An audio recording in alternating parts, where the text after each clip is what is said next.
রাকিব ছিল একবারে সাধারণ একটা ছেলে। গ্রামের স্কুলে পড়তো, বন্ধুদের সঙ্গে খেলাধুলা করতো। তার জীবনটা ছিল সহজ, শান্ত আর আনন্দের। সব কিছু বদলে গেল একদিন, যখন তার বাবা শহর থেকে একটা স্মার্টফোন কিনে আনলেন। প্রথমে রাকিব খুব খুশি হয়েছিল। নতুন মোবাইল, নতুন স্ক্রিন, গান, ভিডিও সব কিছু তার কাছে যেন এক নতুন জগৎ। কিন্তু বিনোদন ধীরে ধীরে তার জীবনের সব কিছু দখল করে নিতে শুরু করলো। প্রথম দিকে সে দিনে 1-2 ঘন্টা মোবাইল ব্যবহার করতো। ইউটিউবে ভিডিও দেখতো, গেম খেলতো। তারপর ধীরে ধীরে সেই সময় বাড়াতে লাগলো 2 ঘন্টা থেকে 4 ঘন্টা। তার মা মাঝে মাঝে বলতেন, রাকিব, একটু বাইরে গিয়ে খেলাধুলা করো।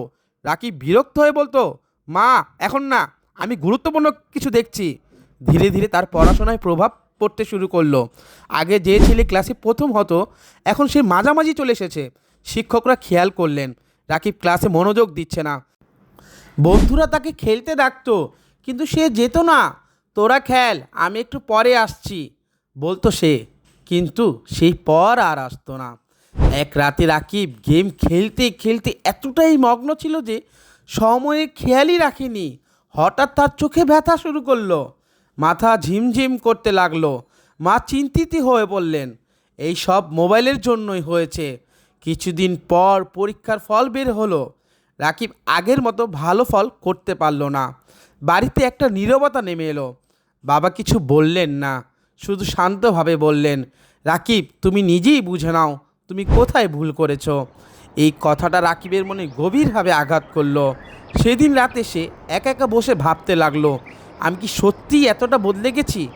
সে মনে করতে লাগলো আগের দিনগুলো, বন্ধুদের সঙ্গে খেলা, মাঠে দৌড়ানো, মায়ের ডাক, বাবার হাসি। আর এখন সে একা, মোবাইলের স্ক্রিনে বন্দি। হঠাৎ সে বুঝতে পারল সে আসলেই মোবাইল ব্যবহার করছে না, বরং মোবাইল তাকেই ব্যবহার করছে। পরের দিন সকালে সে একটা সিদ্ধান্ত নিল। সে নিজের মোবাইলটা বাবার কাছে দিয়ে বলল, বাবা, আমি কিছুদিন মোবাইল ব্যবহার করব না। আমি আবার আগের মতো হতে চাই।